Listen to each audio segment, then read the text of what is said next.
Hello, everyone. Welcome back to my podcast to Just Listen to One podcast. In this episode, I am going to be talking about 20 disturbing nursery rhymes that will possibly ruin your childhood, honestly. So, here are some nurturing, disturbing nursery rhymes that have kind of a dark to it without realizing it growing up. So let's get to it. I'm gonna say what the nursery is and a little bit about that nursery. So let's just get right into it. This one is Old Mother Hubbard. On the surface of most popular versions of this tune is a roller coaster of emotions. After all, it involved an old Mother Hubbard being unable to feed her dog, finding it had perished, and then discovering the pup was only playing a joke on her. Yet it's thernized that Hubbard is meant to be Cardinal Thomas Wolsey. The dog is a King Henry I think that was supposed to be the fifth, as he tried to have his marriage to Catherine of Aragon in Annual. Wolsey was Henry's chef, but when he failed to secure the annulment, he was stripped of most of his power and banished. Later, he was told to return to London to face charges of treason, only passed away on the journey. So that's a little truth about that one. The next one is called Little Polly Flinders. Nowadays, the term Polly Flinders is better known as a defunct children's clothing brand. But all along before then, it was better known as a nursery rhyme, sung with a slight speed up version of tune of Baba Black Sheep. According to the lyrics, to Polly Flinders wanted to do was warm her feet, sorry pretty little toes, which was disturbing. Next to some burning ciders, but due to messing up her clothes, her mother was slightly annoyed but acted radically right. Nope, she whipped Flinders, which it was a massive escalation. The moral was meant to be a massage for girls to look after their clothes or face over the top punishment, apparently. It's weird how this song wasn't super popular. The next one is called Seesaw Merigida. On this surface, this short but cheery song seemed to be enjoyed best for kids as they played on a seesaw, going up and down to the tune. But it's speculated, sorry guys, that it's actually about child labor.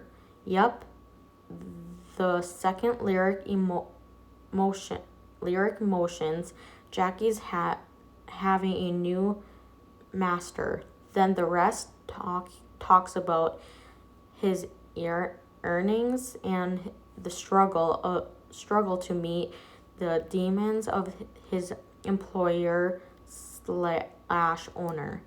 As for the illustrations, Merida,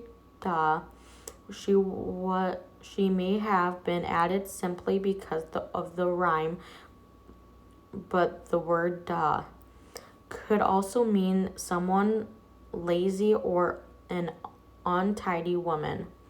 There was also a brief that the tune was created to help the youngsters to keep time when working as a two-person Sawyer team. The next one is called Lady Bird, Lady Bird. For a song about Lady Bird or a ladybug, it's pretty morbid on the surface. After all, the most popular version of the lyrics is a warning to the insect to return home because it's aflame and its kids have vanished except Anne, who hid in a pan. Apparently, old-timey farmers would sing it before burning their harvest each season, as they respect the creatures. But to make this darker, this speculated that the ladybirds were a stand-in for pageants when Christianity became mainstream. Telling the insects to fly home is meant to warn pageants to hide. Their very home is the temples being destroyed and the children vanishing are the worshippers that were taken out. While Anne survived, she went underground. The next one is called This Old Man. Many kids over the world Many kids all over the place can attribute this nursery rhyme to helping them understand counting. This with its whimsical lyric of a strange fellow tapping away on its precious item and body parts.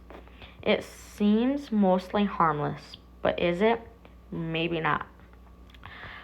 Some people have claimed this song was warning for children about a creepy man who lived in the community. Others have stated that it's an anti-Irish made song made in England. After all, this term, paddywhack, is featured. Paddy can be a determining word for the Irish, while whack means hitting.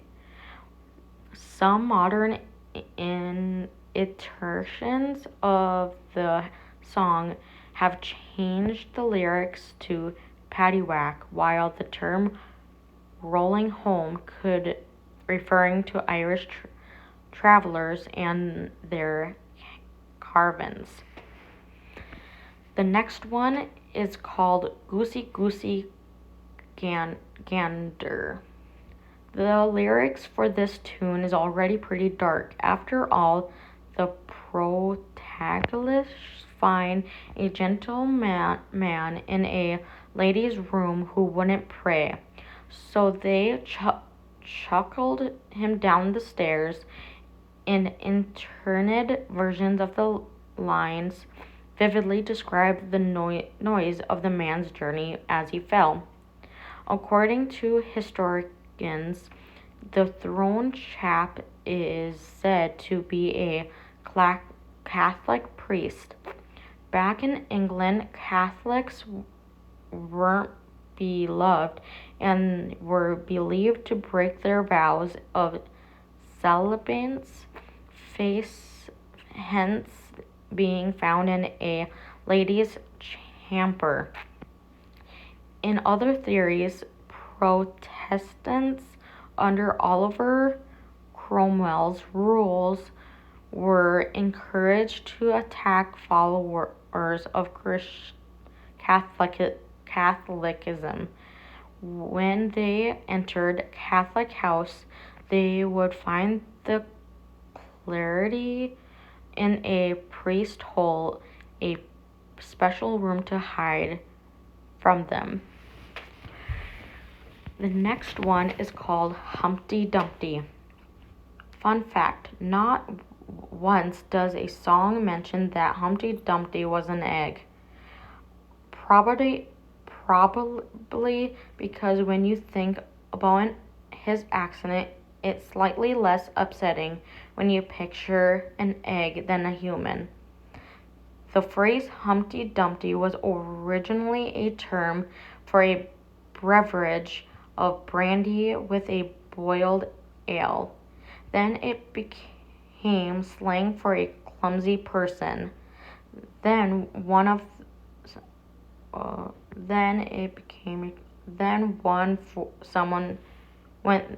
for someone who's drunk. As such, there are theories that song is about someone inebriate who fell from the wall got injured. Other ideas include Humpty Dumpty being for the third King Richard of England, who supposedly had a hunchback. The wall represents his region, which ended during the Battle of Bosworth Field even though he had a large enemy. This next one is Eeny, Meeny, Miny, Mo. Everyone at some point has recounted this song, which choosing between something, even singing it well into adulthood. There were slightly versions of it, such as between catching a tiger or tigger, either by its tail or toe. But one version is horrendously racist. During slavery, the word tigger was replaced with a racist slur. According to historians, this terrible version was popular in American children in the 1880s. Thankfully, the racist variant was abandoned in the history, but every so often it returns again, like a motley, bad luck ridden penny. In 2014, then Top Gear presenter Jeremy Clarkson was recorded a rehearsal seemingly mumbling the slur as he sang the song, which he later denied and apologized for. The next one is Rock-a-Bye Baby. The best nursery rhymes were the whimsical ones like Rocky-Bye Baby. After all, the lyrics speak about the youngsters in a cradle on top of the tree. Then it takes a wind turn when it gets windy, causing the cradle to get knocked off and fell to the ground. According to some historians, the song was more of a dark hope by the writer for the prospective child of King James II of England. After James had switched to Catholicism, the scribe dreamed that his heir wouldn't grow up, leading to the belief that a Protestant ruler would take over. Regardless, it's weird that this is the default song for people desperately trying to get a child to sleep. Next one is about Baba Black Sheep. A song about talking about sheep sounds delightful. After being questioned about how much wool it has, the chatty creature states it has 3 bags, but they're all spoken for. Researchers believe that the lyrics are a jab at the heavy wool taxation by King Edward I of England, who determined to 2/3 of himself and the church, leaving the rest for the shepherd. The sheep being black was said to being bad luck, as a wool was difficult to sell back then, as it was hard to dye. Another idea was that the color of the sheep was reference to the slave trade. Due to this, some people prefer the name change of Baba Rainbow Sheep. The next one is about Pop Goes the Weasel. For modern children, this nursery rhyme and singing game is just a whole lot of fun, not of nonsense. The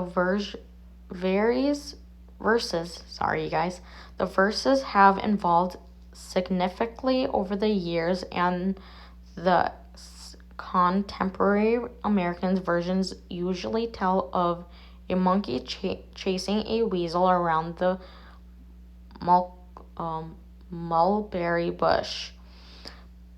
But as the verses programmed, the narrative begins to line up with the more traditional wording.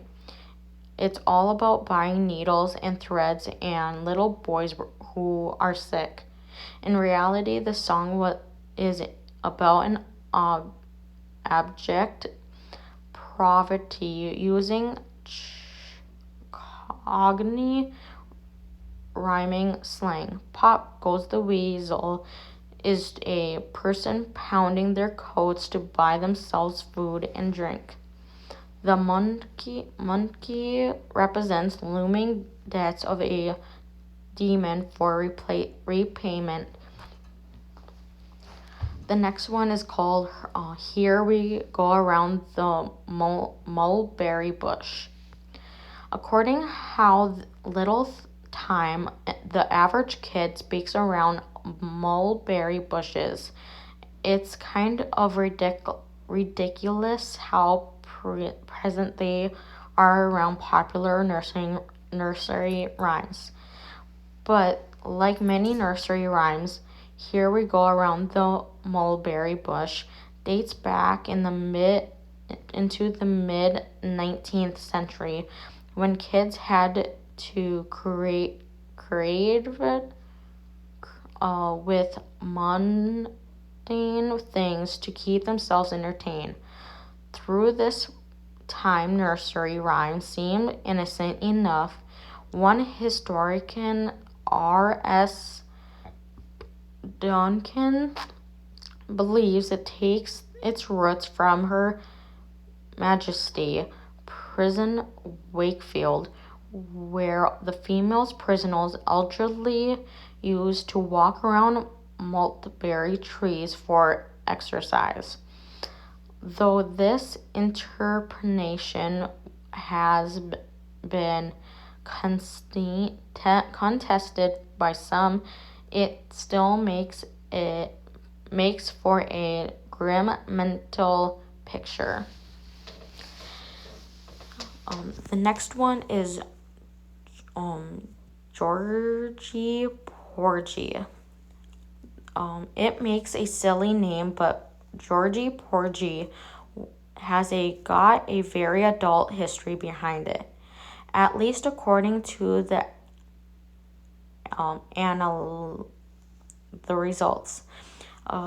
It's been suggested that this popular nursery rhyme, often used as a schoolyard taunt, was actually a reference to the rumor homosexual love affairs between a man named George Viller and King James I. The speed with which Villiers' potion was elevated by King James raised eyebrows then, as it still does now. The nursery rhyme not only mocks James and Villers, but takes Villers to the task in another way, as he allegedly forced himself upon woman. The next one is Jack and Jill. This particular nursery rhyme, more so than most, was a clear narrative. Jack and Jill goes up at a hill to get some water. Jack falls and hits his head. Jill quickly runs down the hill after him. In the later verse, it made clear that Jack survives, but when you end the story after the first verse, it was more ambiguous. Well, it turns out that Jack and Jill may have been doing more than that hill than fetching water. Kilmerson, a village in Somerset, claims it to be a true story from their own history involving an affair that ended in an unwanted pregnancy, a fatal blow to the head for Jack, and the death of Jill during birth. The next one is Rub-a-Dub-Dub. Over time, nursery rhymes tend to evolve after winding up substantially different from their original wording, such as the case for Rub-a-Dub-Dub. The version best known today describes three men in a tub out at sea. It's a funny image that continues to delight children to this day, especially since the men have such distant professions. Here's the thing, though. The original nursing rhyme, the butcher, the baker, and the candlestick maker were in the tub. They were watching three women in the tub.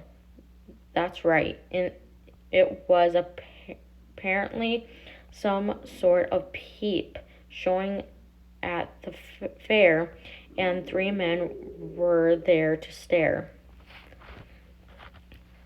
The next one is called Mary, Mary, Quiet Contrary.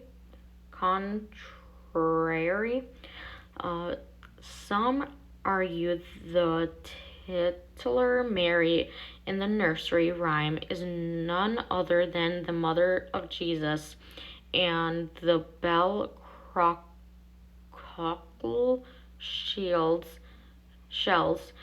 and pretty maids were all religiously symbol. Another have suggested that it's about Mary the First of England. However, it's pretty censored depiction. Queen Mary famously had fertility pregnancy problems, which could be what the line how does your garden grow refers to. She also earned herself the nickname Bloody Mary when she had Protestants killed, and some believe the bells and shells. The rhyme mentioned the instrument of torture, and the pretty maids all in a row to a tunes. Similar to Mary I of England, is also thought to be the farmer's wife in Three Blind Mice. The next one is It's Raining, It's Pouring. Absurdly catchy and sure to pop into your head anytime when it rains. This popular nursery rhyme, Sally, is about much more than a rainy day. Innocent as are when we were kids, how we feel bad for an old man who bumps his head. But we assumed that he was simply too groggy, sore, or disoriented to rise in the morning. The thing is, he's not talking about a sick day. That bump on his head in the night was likely a fatal one. He couldn't get up the next morning or any morning after that. The next one is called 10 Little Indians. It's easy enough to see why this particular nursery rhyme is problematic. Just look at the title. While most of the nursery rhymes listed today are English in origins, this one is distinctly American made. The nursery rhymes dates back in the 19th century and was adapted into a full-length song in 1868 by songwriter Septus Weiner titled 10 Little Injuns. Another version also switched to the word Indian for a racial slur. Regardless of the version of your encounter, it's a racist nursery rhyme that at the very least mocks the intelligence and capability of Indian, I don't know how to pronounce that word really well, people, but can equally be seen as a story of genocide. The next one is called Ring Around a Rosie. A central line of a nursery rhyme was originally Ring Around a Rosie, and has been interpreted number of ways, but it most popularly seen as a instrumental singing game involving a intentional fall or Kirsty. One of the most common myths is that talking about either a Black Death in the mid-14th century or a Great Plague of London in the mid-17th.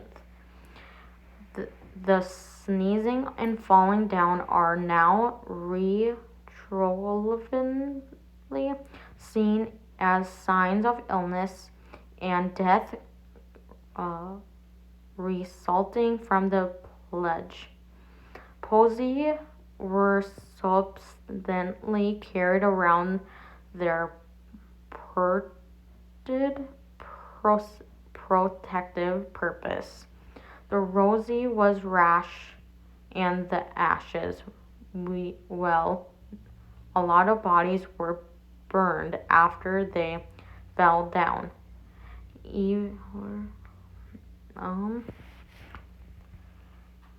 And the last one is called London Bridge is Falling Down.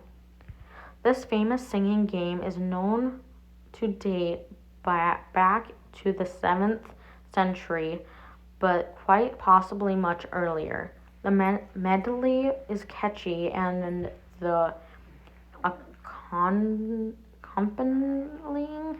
game can provide children with hours of fun. just so long as you don't dig too deep into the organs of this nursery rhyme. There are three predominant theories. One is a story of the Vikings' attack and apparent wrecking of the London Bridge. The second is simply that it's inspired by a fire and struck in 1633.